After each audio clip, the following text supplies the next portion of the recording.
புதன்கிழமை ஹஸ்பண்ட் ஊருக்கு போயிருந்தாங்க. ஃபோன் பண்ணி சொல்லியிருந்தேன், வீட்டில் காயெல்லாம் எதுவுமே இல்லை, கொஞ்சம் காயெல்லாம் கொண்டு வாங்க அப்படின்னு சொல்லிட்டு வரும்போதே காயெல்லாம் கொஞ்சம் கொண்டு வந்திருந்தாங்க.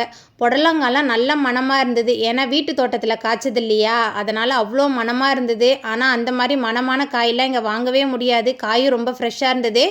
இந்த முருங்கைக்காய் பக்கத்து வீட்டில் கொடுத்துருந்தாங்க. மதியானம் சமைக்கிறதுக்கு எதுவுமே இல்லை அப்படின்னு யோசனை பண்ணிக்கிட்டே இருந்தேன். ஹஸ்பண்டு காய் கொண்டு வந்துட்டாங்க.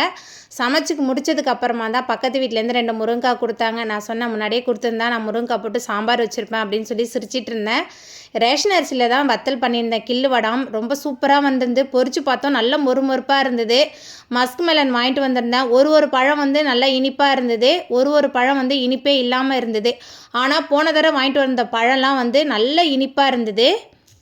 நேற்று கோயிலுக்கு போயிட்டு கோயிலில் உட்காந்துருந்தேன். ப்ரேயர் பண்ணிவிட்டு வெளியில் வந்து கொஞ்சம் நேரம் காத்தோட்டமாக உட்காந்துருந்தேன். ஒரு பொண்ணு அதோட செருப்பை காணும்னு சொல்லிட்டு சாமிக்கே சாபம் விடுது. இது என்னடா சோதனை அப்படின்னு சொல்லிட்டு சிரிச்சுக்கிட்டே தான் பார்த்துட்டு இருந்தேன். எங்கேயாவது செருப்பை கலட்டி போட்டுட்டு வந்து இந்த பொண்ணு இந்த மாதிரி பண்ணுதே அப்படின்னு சொல்லிட்டு எல்லோரும் பேசிகிட்டு இருந்தாங்க.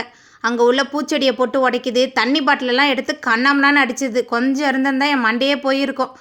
நம்ம மன நிம்மதிக்கு தான் கோயிலுக்கு போகிறோம், இந்த மாதிரி பிள்ளைங்களை என்னன்னு சொல்ல.